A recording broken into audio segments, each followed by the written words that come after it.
the pacifying words, uplifting and pacifying words of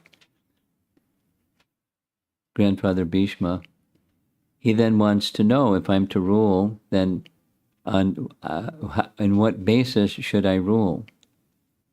So he gives the codes that a kingdom is to be conducted by, or a society of people are to be conducted by. A long list of things of how society should be organized, the qualities by which individuals in society should work, and is the duty of the head of state and others in responsible positions to awaken those higher qualities and higher purposes of life and characteristics of living. And anyway, the whole social structure in a nutshell, much longer version in Mahabharata. And I'll go back to text 28. He then described the occupational duties of different orders and statuses of life, citing instances from history, for he was himself well acquainted with the truth. So he gave a long Bhagavatam class. While Bhismadeva was describing occupational duties, the sun's course ran into the northern hemisphere. This period is desired by mystics who die at their will. That was the last verse that I read in this sequence. So we know Bhismadeva had this benediction from his father,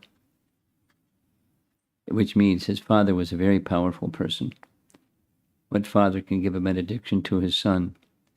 You don't have to die unless you want to, and you can choose the time that you leave your body. Very powerful king. And very powerful son. So he's choosing to leave at that auspicious time. Now, Bhismadeva is a pure devotee, and he doesn't require an auspicious time. But he's choosing an auspicious time because it's an auspicious time. If you're going to choose, why not choose an auspicious time?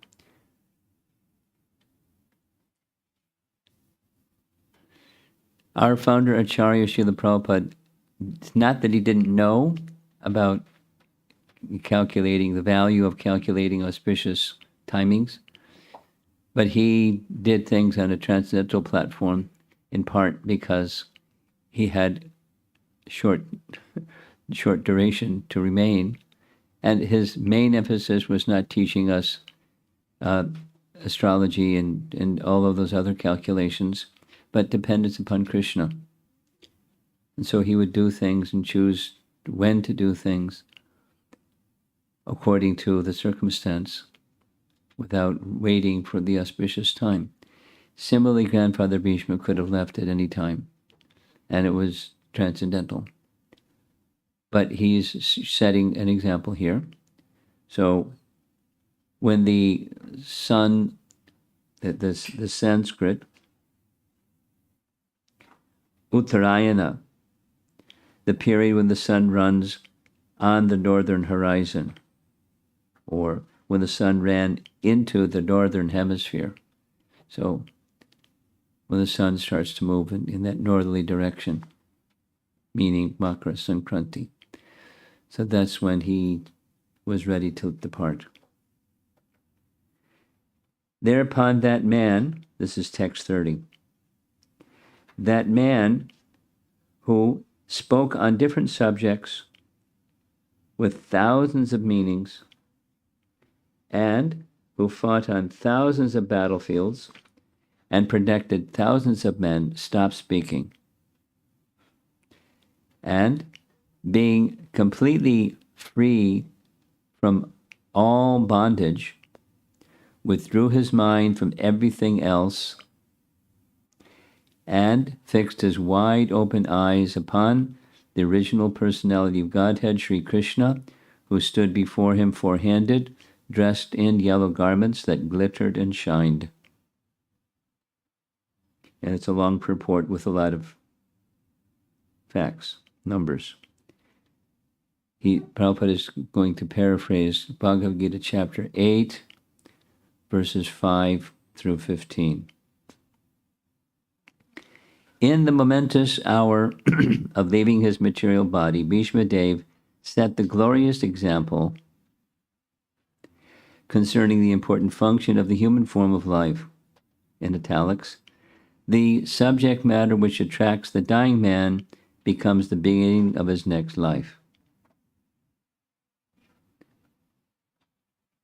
Therefore, if one is absorbed in thoughts of the Supreme Lord, Sri Krishna, he is sure to go back to Godhead without any doubt. This is confirmed in Bhagavad-gita 8, 5 through 15, starting with 5. And whoever at the time of death quits his body remembering me alone, at once attains my nature. Of this there is no doubt. 6. Whatever state of being one remembers when he quits his body, that state he will attain without fail. 7. Therefore, Arjuna, you should always think of me in the form of Krishna, and at the same time carry out your prescribed duty of fighting.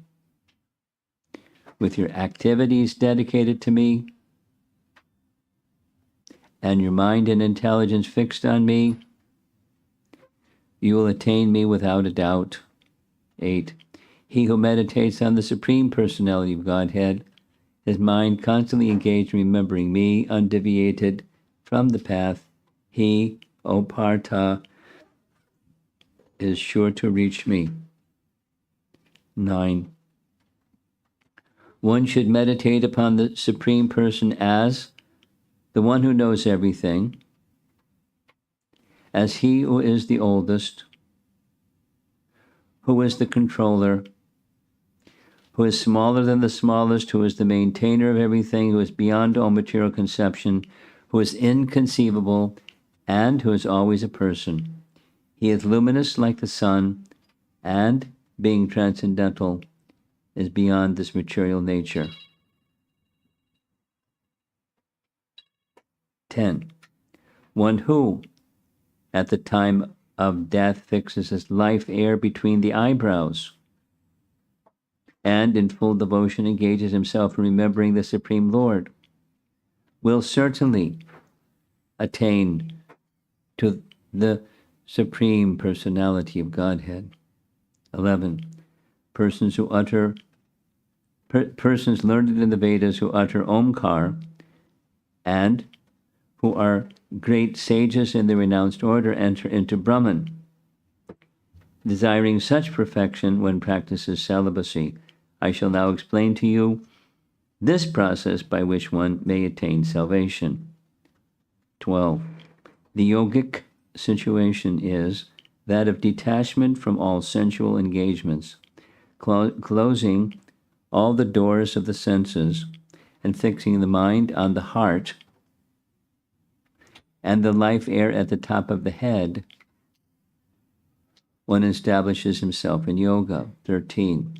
After being situated in this yoga practice and vibrating the sacred syllable Om, the supreme combination of letters, if one thinks of the Supreme Personality of Godhead and quits his body, he will certainly reach the spiritual planets. 14.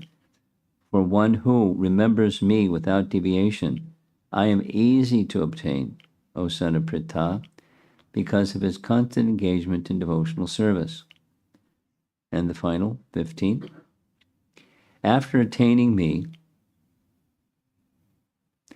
the great souls who are yogis in devotion never return to this temporary world, which is full of miseries, because they have attained the highest perfection. In the final paragraph, Sri Bhismadeva attained the perfection of quitting his body at will, and was fortunate enough to have Lord Krishna, the object of his attention, personally present at the time of death. He therefore fixed his open eyes upon him. He wanted to see Sri Krishna for a long time. out of his spontaneous love for him. Because he was a pure devotee, he had very little to do with the detailed performance of yogic principles.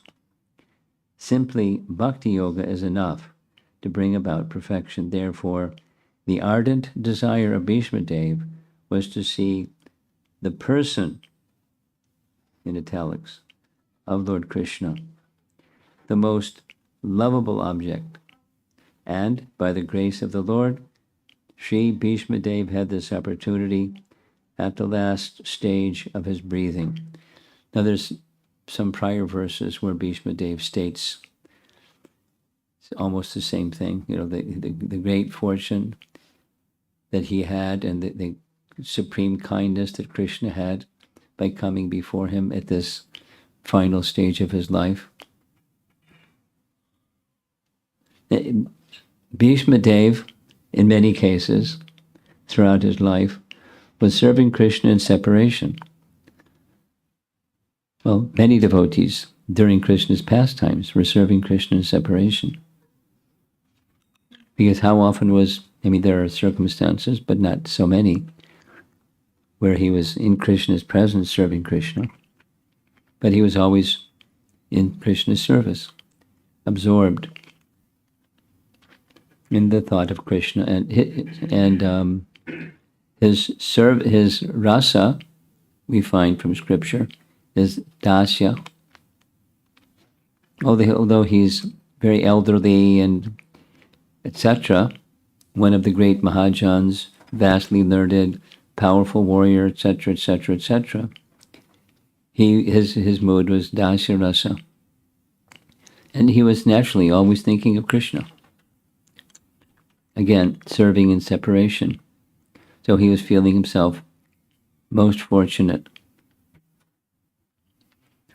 And it's compared often to the passing of Haridas Thakur, where Haridas Thakur also departed his body at will. The circumstances were certainly different. Haridas Thakur's purpose was, intuitively he knew that Lord Chaitanya was going to depart. And he didn't want to experience that. He didn't want to participate in that pastime. He wanted to depart before Lord Chaitanya departed. He didn't want to have those feelings of loss of Lord Chaitanya. He was so attached to Lord Chaitanya. So he wanted to depart before him. And the indication was given, because you please Krishna, surely Krishna will fulfill your desire. So the very next day was when Haridas Thakur departed. And similar, Lord Chaitanya holding him in his arms, Haridas Thakur staring in the eyes of Lord Chaitanya staring in the eyes of Haridas, like a father and a child, or lover and beloved, or, just completely in trance.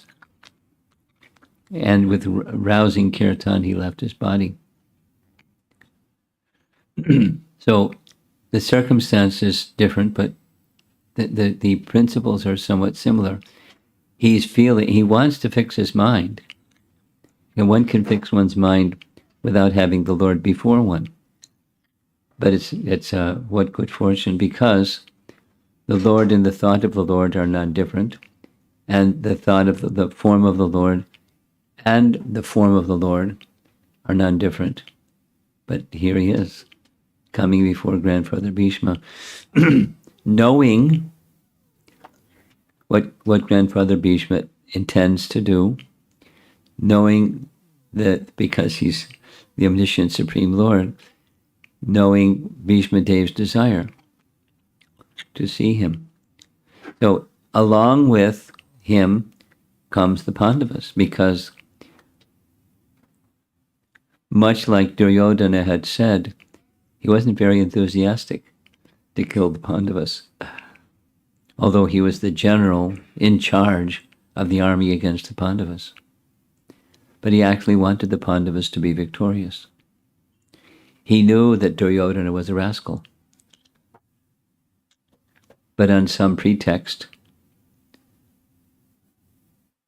which is quite unreasonable, but a dharmic principle that he put above paradharma. He followed a dharmic principle that he fought against them. So that, I mean, this is a long story, but so that he could give satisfaction to Krishna in chivalrous rasa. You're familiar with this? The primary rasas and secondary rasas, that much you know. There's 5 primary rasas. You familiar? Shanta, neutrality. Dasya, servitorship. Sakya, friendship. Vatsalya, parental affection. Madhurya, conjugal. 5. Shanta, Dasya, Sakya, Vatsalya, Madhurya. 5 primary, this is Rupa Goswami. 5 primary, and then 7 secondary. What's a secondary rasa? Secondary rasa is an enhancement of the primary rasa, or rasas. So, one of those secondary rasas that the Lord experiences and the devotees of the Lord experience in relation to their service to him is chivalry, one of them. So it was a chivalry rasa that Grandfather Bhisma was giving to Krishna. And Grandfather Bhisma was also experiencing in his relationship with Krishna. So the chivalry is you take the opposite side and you have some tussle, combat. Well, wrestlers, when they wrestle, that's chivalry rasa. Right? Yeah. So Grandfather Bhisma took the opposite side so that he could be in opposition to Krishna. But he knew, Grandfather Bhisma knew,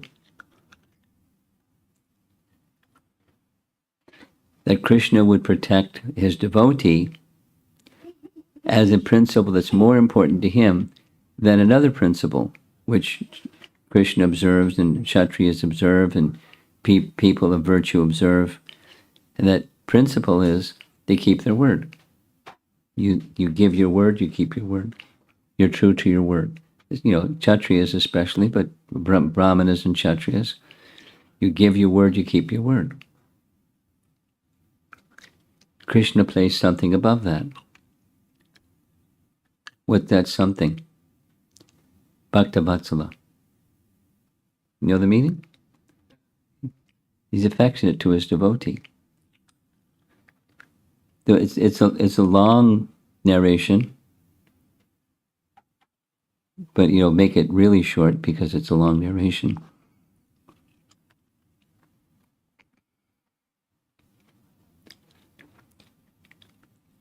Grandfather Bhishma got the name Bhishma because of his great vow. That he had, when he was born, as the son of Santanu and Ganga, he was given a different name. What was that different name? Deva Rata. So when he took a vow on behalf of his father, Deva Rata took a vow on behalf of his father. My father wants to marry Satyavati. So you're the father of Satyavati. You're a fisherman. He's the king. He wants to marry your daughter. Please give permission for your daughter to marry my father. No. A fisherman's daughter cannot marry the king? Well, Satyavati had been given some benedictions by Parashara Muni. Correct? You familiar? Not so clear. Let's go back, little Puranic history. Parashara Muni wanted to cross a river. So he enlisted a boat to have him cross the river. And the person who was plying the boat was Satyavati. Satyavati was given the service of taking boats back and forth across the river because her father thought, so if she gets the chance to take a sadhu across the river, she'll get some piety. So Parashara was being taken across the river by Satyavati. And as he was taking Parashara, as she was taking Parashara across the sea, he did some astrological calculations, and he determined this very moment is the time when an incarnation of the Supreme Lord will appear. So he made a proposal to Satyavati. Can you be the mother and I'll be the father of that incarnation of the Supreme Lord? And she said, we're not married. That's okay. An arrangement can be made that you can be pregnant without losing your virginity. Well, what would it look like if I'm walking around pregnant for 9 months? And no problem. The child will be born right away. Right away. Like right away. Well, how's this going to happen? Because, we're in the middle of the river and everyone's going to see. No problem. I'll create an island, a mystical island that no one can see us. Dvipa. Dvipa means island. Krishna, Dvaipayana Vyas, was born. He was born on a dvipa, fathered by Parashara, and the mother, Satyavati. So Vyasa was born. It's important. When Vyasa was born, he was fully mature. It was like poof. And he came before his mother with folded palms, said, if you ever need me in the future, just call my name. So she called his name when she needed him. Satyavati became the mother of Vyasa. And so he gave 2 benedictions. You have 3. You'll become very beautiful. You'll be very, very fragrant, because the fisherman's daughter isn't known to be very fragrant. And you'll become the mother of a great personality. You'll become the mother of a king. Parashara, benedictions. Satyavati went back and said, hey, Dad, check out the smell. This is what happened today. You won't believe it. So the father was convinced, my daughter is going to become the mother of a king. So when Santanu became very attracted to the same fisherman's daughter, he went to the fisherman and asked for the hand of his daughter. He said, no, you can't marry my daughter, because my daughter is going to be the mother of a king, and you already have an elder son, Devarata. So no. And he became very morose, and his son understood. He asked, why is he morose? So he went to the fisherman. Please allow my father to marry your daughter. No. Well, I understand the reason is, I'm already his firstborn son, so I'm entitled to the throne, so I'll take a vow. I won't become king. He said, no. Why not? Because if you marry and you have a child before my daughter has a child, then your son will become the king. So here's vow number 2. I'll never marry. It's important. He took a vow, I'll never marry. And, okay, my daughter can marry your father. So his father heard that now I can marry Satyavati because you took these two intense vows. So from this day, you'll be Bhisma. Terrible vow, great vow. The upholder of a great... So throughout his life, he wouldn't break his vow. Even when... Which was it? Was it Amba, right? Amba? Amba wanted him to accept her. He said, no, I've taken a vow. She did many, many, many things. She went to Parshuram, who was the guru for fighting skill of Bhishma. So Parshuram said, either you marry this girl or you fight me. He said, I can't follow an instruction that says I break my vow. So let's fight. You know the story? Yes. You're just coming back a little bit. So they fought for 18 days, something like that. And Parshuram heard a voice from the sky saying, you can't beat him. He's Vasu. So just like drop your weapons. So he dropped his weapons. The battle was over. Because he wouldn't break his vow. He'd rather fight Parshuram than break his vow. He was a powerful fighter. But then Krishna made Bhishma break his vow. You know that one, right? You think so? Kind of. So, during the Kurukshetra battle, some days of fighting, and Duryodhana went to grandfather Bhishma. You're the commander-in-chief of our army, and you could easily defeat the Pandavas, but you're not even trying, because you have more affection for them, which is true, than for, being our commander-in-chief. Very well. Here's 5 arrows, and I'll take a vow. Tomorrow, with these 5 arrows, I'll destroy the 5 Pandavas. You keep them. Give them to me in the morning when you come to see me.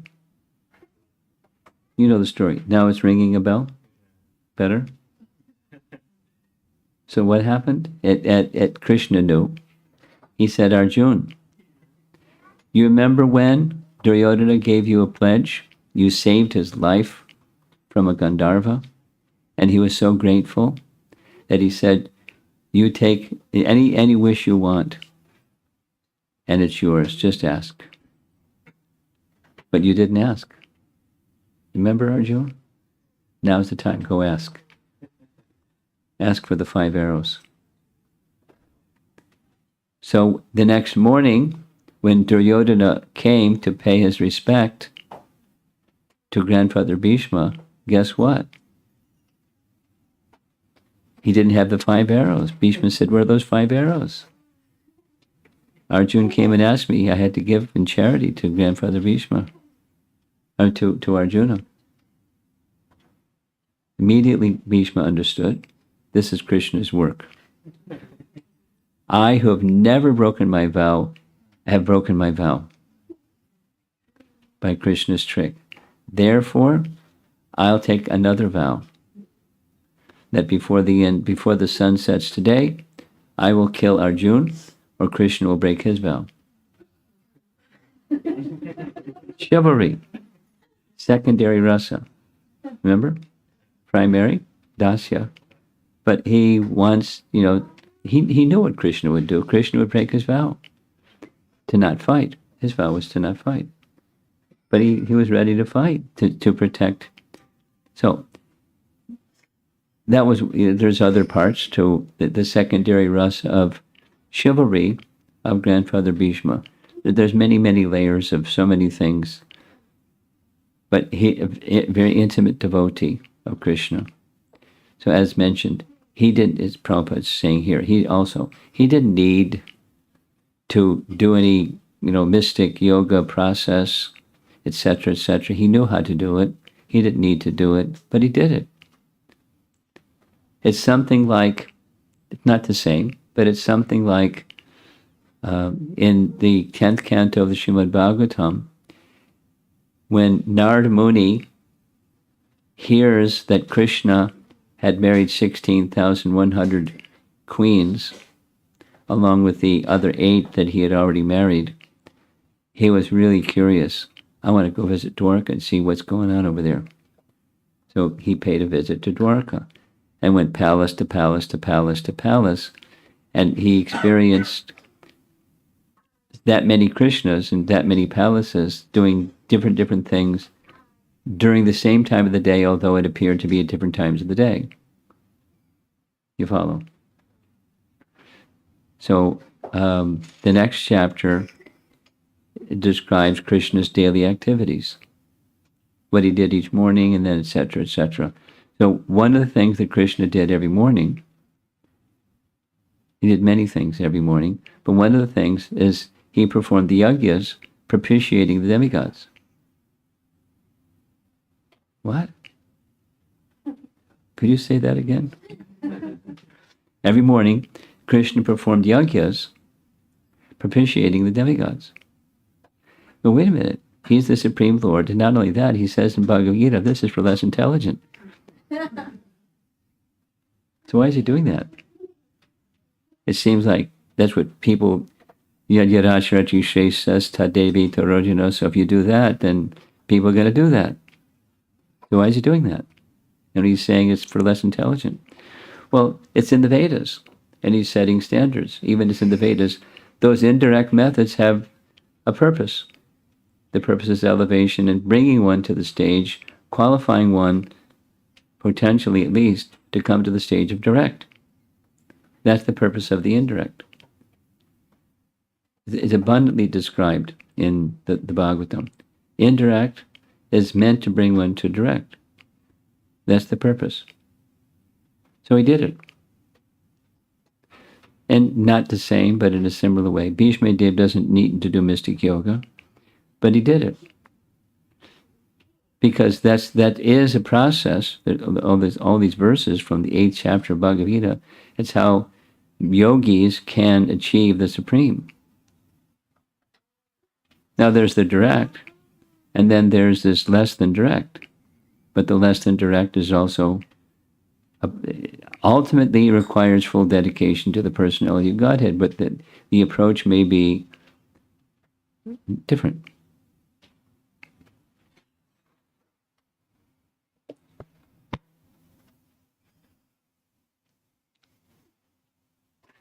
And one of the big differences is because Bhismadeva is Bhismadeva, and the circumstances were what the circumstances were, by his own choice, Krishna came to be present before Bhismadeva. And when here's text 20 from this chapter.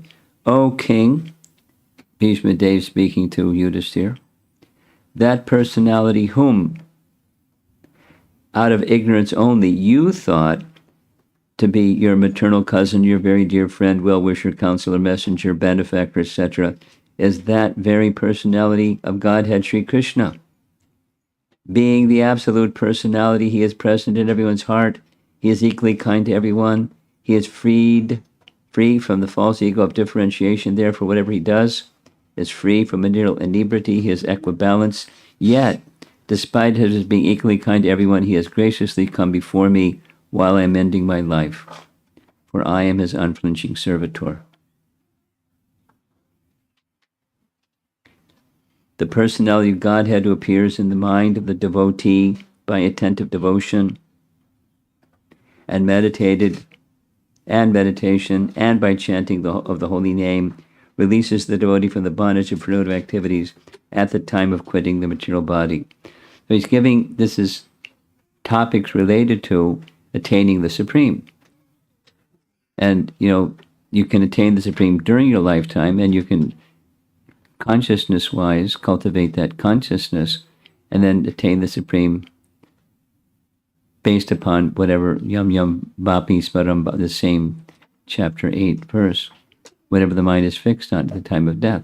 So what's it likely that the mind is going to be fixed on at the time of death? It's what your life is made up of. Like a jamil.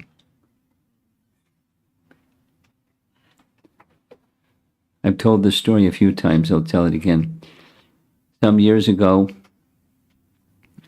one of my engagements was distributing books. And one of the places that we went for distributing books was JFK.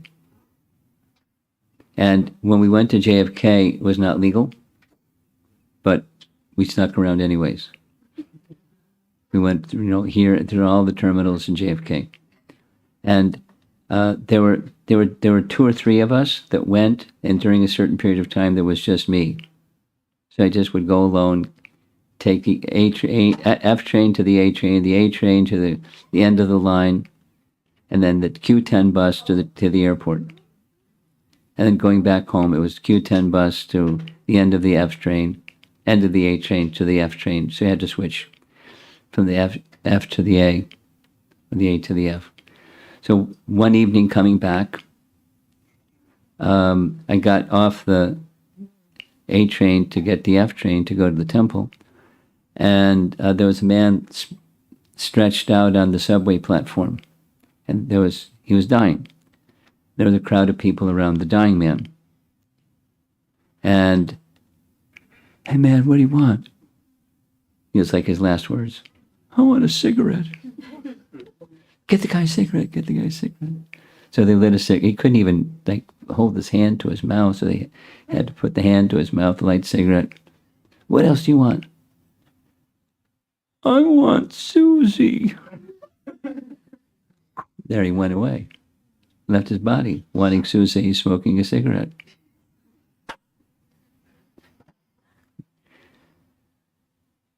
Yam yam vapi smaran bhavam. So what one is attached to, based upon what one is absorbed in during this lifetime, that's very likely where the mind is going to go at the time of death. So the practice in this lifetime of where the mind goes is very important. And therefore, hearing of Srimad Bhagavatam, which is all about Krishna, is very important. And just a little sharing, because I was thinking that as I was reading this purport. I'll read the purport, part of the purport again. Yeah. This is in italics in the purport, first paragraph. The subject matter which attracts the dying man becomes the beginning of his next life. Therefore, if one is absorbed in thoughts of the Supreme Lord, Sri Krishna, he is sure to go back to Godhead without any doubt. Well, a little sharing. Just before here, I was in Atlanta, and the topic that we were discussing in the evening classes was 10th canto verses, chapters, compliments of Shatarupa. Many of the images, the work she did, and then many embellishments I added, but we just covered Krishna's pastimes. And I can tell you from that experience, in the mornings I was waking up thinking of Krishna's pastimes. I don't know what my dreams were because I was asleep. But just by, about 2 hours every evening, discussing, looking at beautiful images of Krishna and Balaram and their pastimes, etc., etc., I didn't have to try to think of Krishna. It just thought of Krishna was there. It's just natural. It's very, very natural, etc. So our lives, we have these 5 principal things. One of them is not so easy for us to reside in Vrindavan, but the other ones we can easily do. Hear Srimad Bhagavatam, chant the holy name, serve the devotees, worship the deity form of the Lord. And we can do those 4 easily. And the more one becomes absorbed or centers one's life around those activities, the remembrance of Krishna becomes very natural. Even with how powerful those activities are, still, the mechanical execution of those things goes on, significantly, not primarily. Still, the potency is there. And so in the evenings, we'll continue with watching Grandfather Bhishma making preparations for being with Krishna and his thoughts. What his body does, what his mind does, what his heart does, and off he goes to Krishna.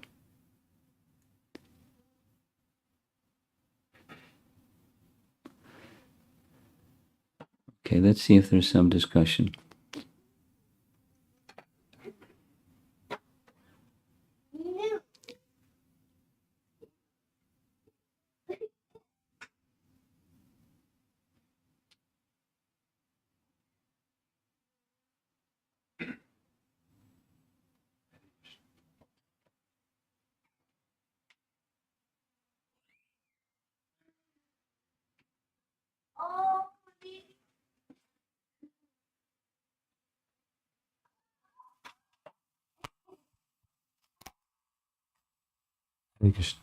You're good. Yes. Thank you, Maharaj, for the very wonderful discussion and class on this. I was curious. Bhismadeva is a Mahajan. Yes. And in our case, is it more important to keep our vow or follow the instruction of our spiritual master? Because Parashuram, I understand, was a spiritual master. Yes. And so in this case, it seems like he was choosing to follow his vow. Well, he chose to follow his vow because the instruction was against religious principle. The instruction was marry this girl. But that marry the girl was against the principle that as a Kshatriya he has taken a vow. So that's an instruction I don't need to follow, or I cannot follow. That's an instruction I cannot follow. And there are grounds, according to codes of dharma, where if an instruction is given that's against religious principle, you're not required to follow it. So that's the path that he chose. So if someone that's, in a senior position, what to speak of guru, that advises you to do something that's against religious principles, you don't follow. You follow your religious principles. That was one of the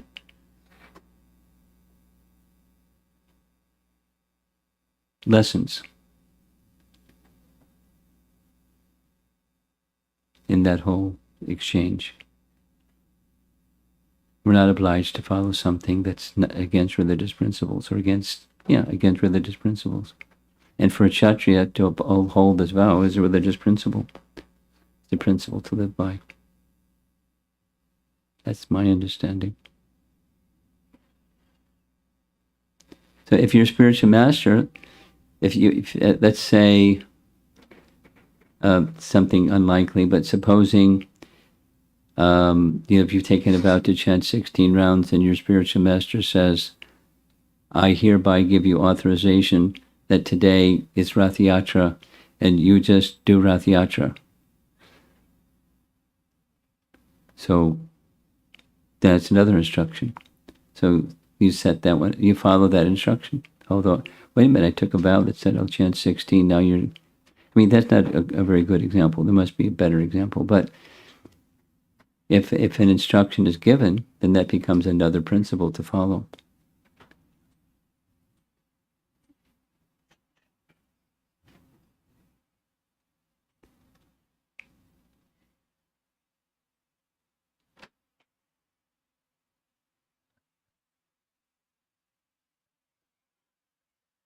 Anything else? Krishna asks Yudhishthira Krishna asks Yudhishthira to break his vow. Yes. Of truthfulness. Yes. So the spiritual master is the representative of Krishna.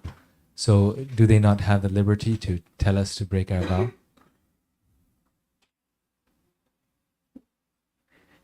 He has the liberty. Whether he'll exercise that or not is another thing. In that case, Krishna wanted to give another lesson. So Krishna, yeah.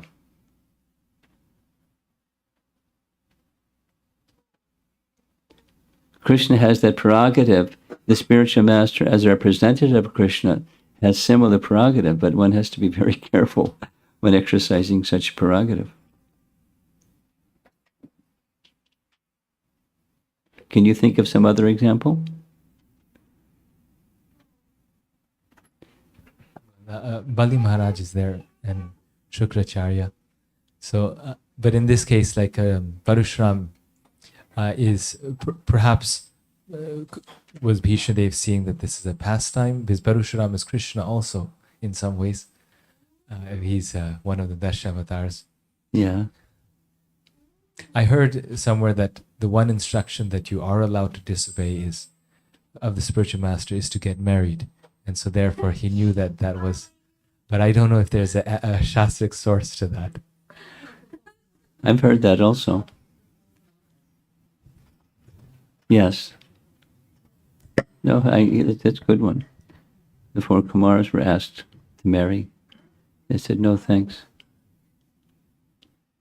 And their father, who was also spiritual master for them, the originals, anyway, source of the Vedas, they disobeyed. Is there some injunction in relation to 4 Kumaras or any other one? That's one instruction one may not necessarily comply with if the spiritual master orders you to get married. I mean, Chaitanya Mahaprabhu ordered Lord Nityananda to get married. What about Priya Vrata? He was ordered by Brahma to get married because there was a need for it. Yes. After Dhanapal. Well, he got up. He agreed reluctantly, and his reservation was along the lines of, if I agree to become king, then I'll have to have a queen, and if I have to have a queen, then I'll have children, and if I have a queen and children and the wealth of a king, I'll become attached, and I'll forget my spiritual practices, or I'll forget the higher purpose that my whole life has been pursuing. And the promise was yes, but then that will pass in the course of time, and you'll restore your pure consciousness, which is what happened.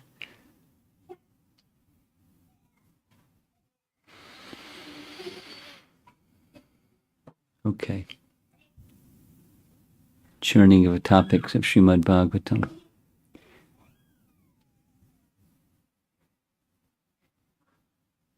At least for sure, in this particular situation, Grandfather Bhishma held the principle of keeping his vow above the principle of marrying because Parashuram wanted him to marry.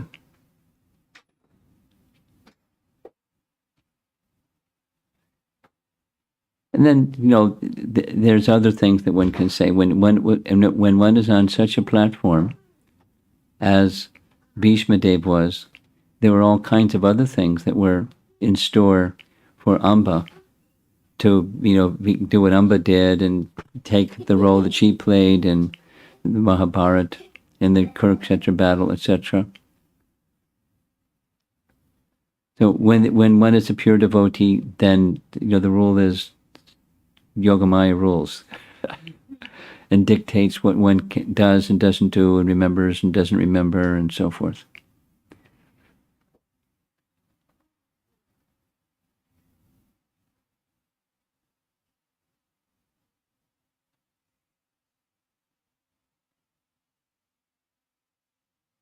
I admire the patience of some mothers, like the mother of this little boy out here.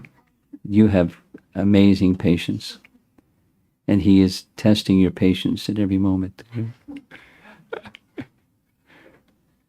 I don't know if he's consciously doing that, but it sure looks like it.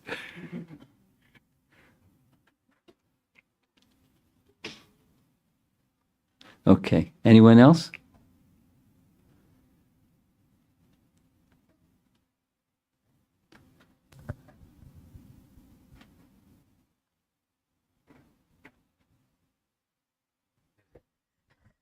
Oh.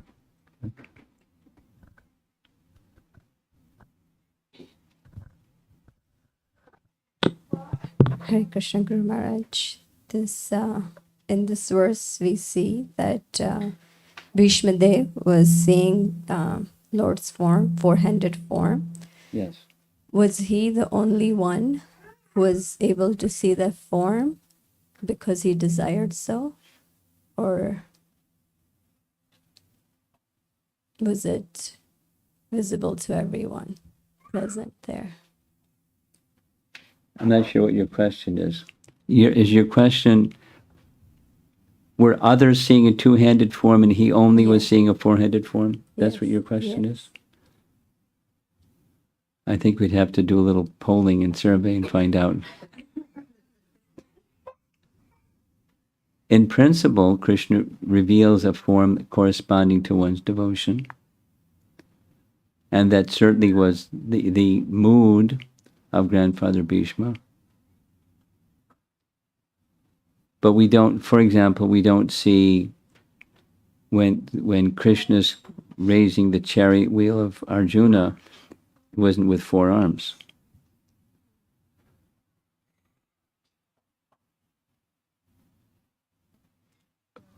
I don't know of any commentary that says one way or the other way, other than these two things. He was a Vaikuntha, his mood was that an awe and reverence mood and a mood of devotion. So he saw, and the other is, Krishna reveals himself according to the devotion that one has for him. He shows that form. So exactly what Grandfather Bhishma was seeing and not seeing, and what everyone else in that situation was seeing and not seeing, I can't say. You know, artists may render whatever they render, but that doesn't mean necessarily that's the way it was, and absolutely that's the way it was. Not necessarily like that.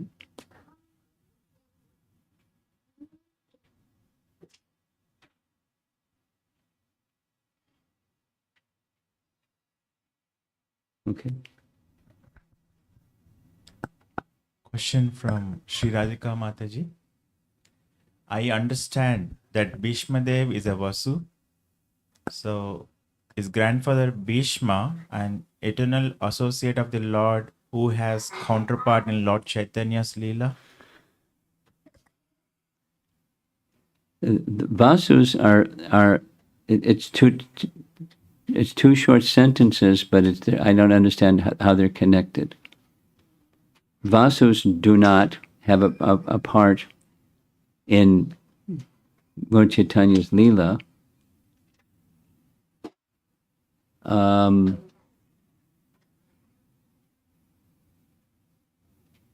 Something came up yesterday. I think it was yesterday. Something came up yesterday about Samba in Krishna's pastimes. The personalities, a number of Krishna's associates, this isn't addressing her question, a number of Krishna's associates were demigods previously.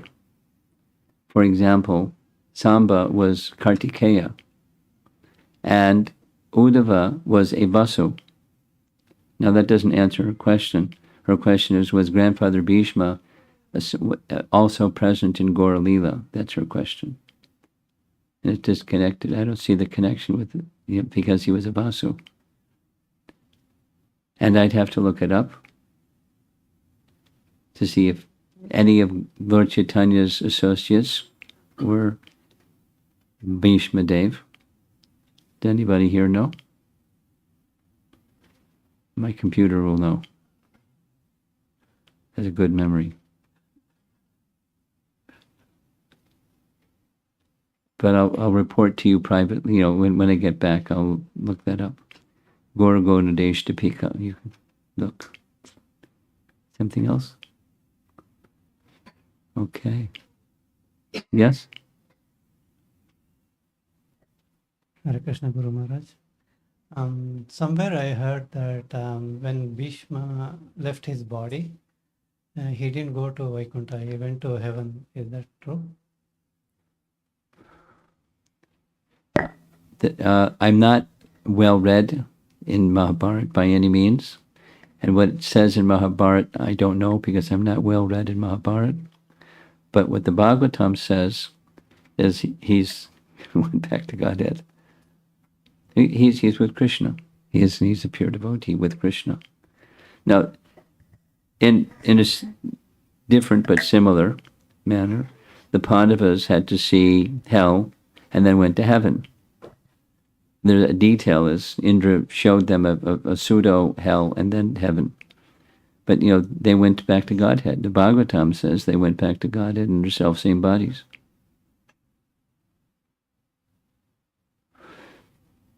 So again, I don't know what if Mahabharata says he went to heaven. I do know the Bhagavatam says he went back to Godhead.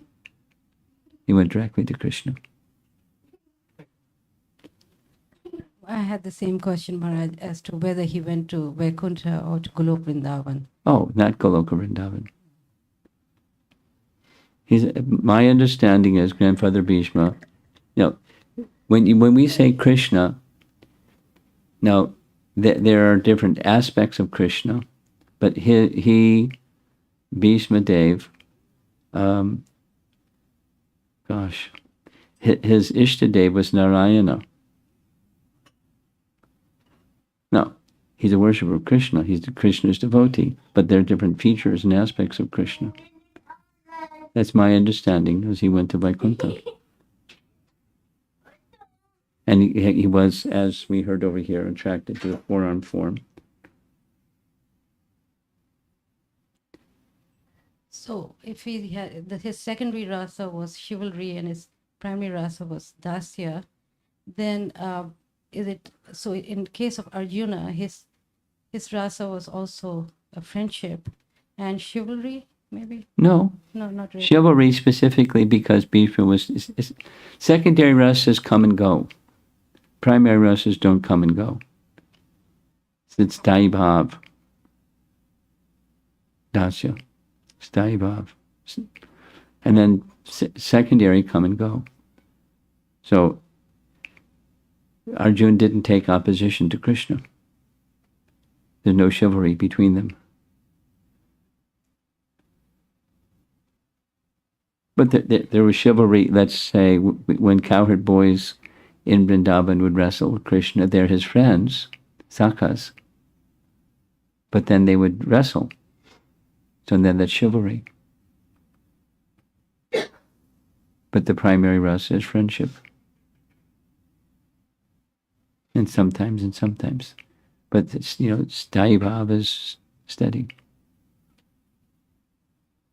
Okay? Yes? Hare Krishna Guru Maharaj.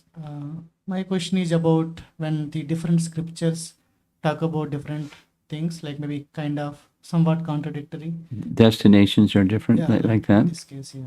So is it because the purpose of those literatures are for different? There's different reasons for why there's differences. That's one of them. Is it the people those scriptures are recommended is for? It's for elevating people who are worldly to a higher position. Largely, not entirely, but to a substantial degree. That my understanding is Mahabharata is for everybody.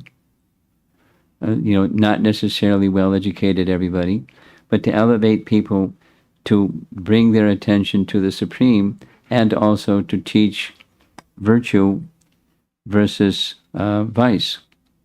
The good guys and the bad guys. The Kauravas, the Pandavas and the Kauravas. Vice versus virtue in the struggle. And virtue will always prevail. in part because Krishna is on their side. But, the details of how to choose a particular course of action, there's details and details and details and details and details and more details. We came across one of these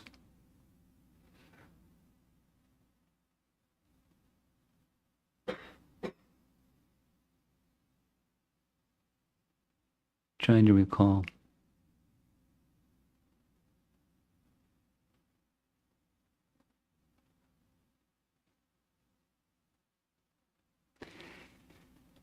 A question was, I can't remember the circumstance. A question was being raised, what should be done in a circumstance like this? One of the wise persons turned to Kapila, who happened to be there. What should be done in a circumstance like this? Kapila told an ancient history where, according to the ancient history, it should be done like this. So, then it folded back into the present circumstance. The present circumstance was, should you turn left or turn right? Should you do this make this choice or that choice?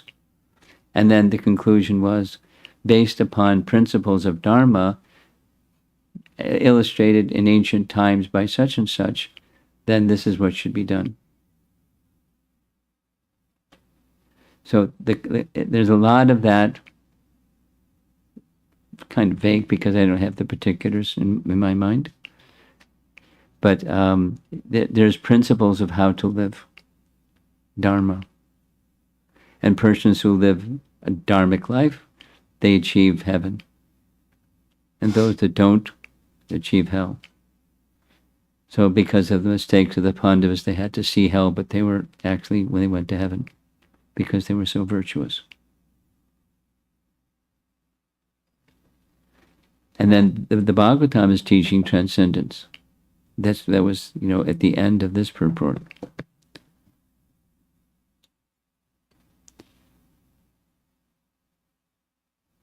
Sri Bhismadeva attained the perfection of quitting his body at will and was fortunate enough to have Lord Krishna, the object of attention, personally present. He therefore fixed, because he was a pure devotee, he had very little to do with the detailed performance of yogic principles. Simply bhakti yoga is enough to bring about perfection. So that's the Bhagavatam's teaching. Bhagavad Dharma is above above Varnashram Dharma. The do's and the don'ts of this occupation, this ashram, that ashram. Bhagavad Dharma is above. It doesn't mean Bhagavad Dharma ignores Varnashram, but it's the principle elevates Varnashram to its perfection. Anyway, so the answer to your question, yes, there's different lessons to be taught, primarily, not exclusively, but primarily, live by Dharma and avoid adharma. And then in the centerpiece is Bhagavad-gita. Sarva dharmam parityaja mamekam sharanam vraja. So not everyone gets that. They get the dharma part. So they're encouraged to live their lives by dharma, by becoming familiar with Mahabharata, and make decisions that are dharmic in the choices one makes in life.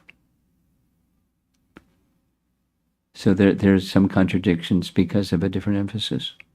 There's other reasons where there's something says this over here and something says that over there.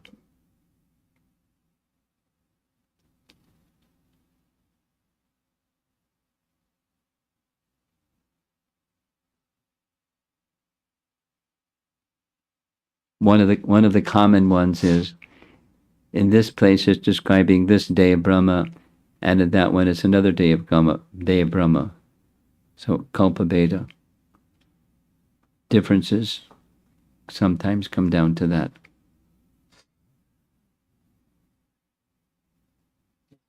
Okay.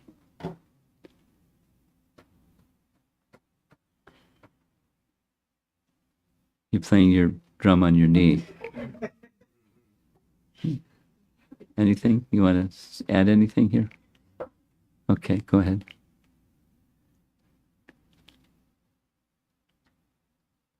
This point, Maharaj, that you're mentioning, the story of the Yudhishthira Maharaj and the Pandavas and the Gandharvas, where they saved Duryodhan from dying from the Gandharvas. Yes. That's a pastime that's just never made sense to me. Like, how do we understand that either from the dharmic point of view or even from the spiritual point of view? Right? This pastime is happening after Draupadi's insult, and then Duryodhana insults the wife of a Gandharva, tries to molest her, and they're taking their fair revenge. And Yudhishthira says, "No, go and protect him," when clearly Duryodhana deserves to die. It just seems like a brotherly scratch your back situation, and rather than a dharma situation. Or is it just yoga maya, like you were mentioning? They knew something is coming. It can be a third choice besides those two. It could be the forgiving and compassionate Yudhishthira. Yes, Duryodhana is diabolical person. But at the same time, I have compassion for him, even he's a diabolical person. And so rescue him from danger. Now, is that dharmic?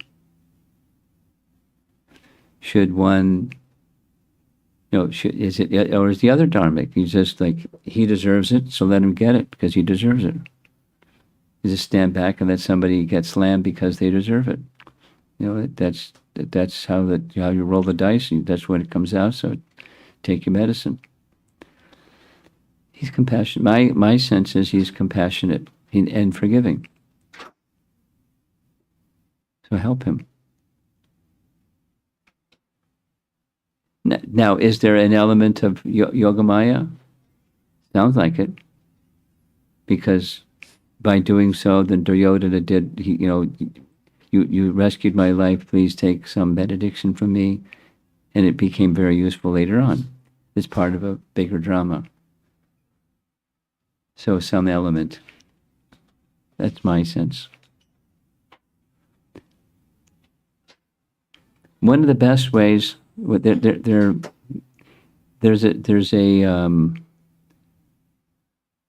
I asked a devotee who's Bengali speaking to translate from Bengali Bhaktisiddhanta's essays on different passages from Mahabharata, where he explains them. Now, one of them that is well known, the one that's well known, is the Ekalavya story. And he explains, in very eloquent Bhaktisiddhanta style, what that story, how is it misunderstood, how is it to be properly understood. But there are many other Mahabharata narrations that he explains. Now, this might be a nice one to ask him, but he's not around to ask.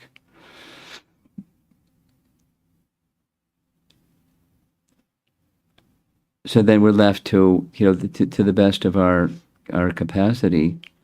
What is there some realization that any one of us have about? Yudhishthira's compassionate and forgiving. He's not holding the very bad thing that Duryodhana did. He's not holding it against him. And he's compassionate. He needs help. Help him. So, and Yogamaya. Without commentary of our acharyas, we're kind of not convinced about one position or another. Okay. Srila Prabhupada ki jai.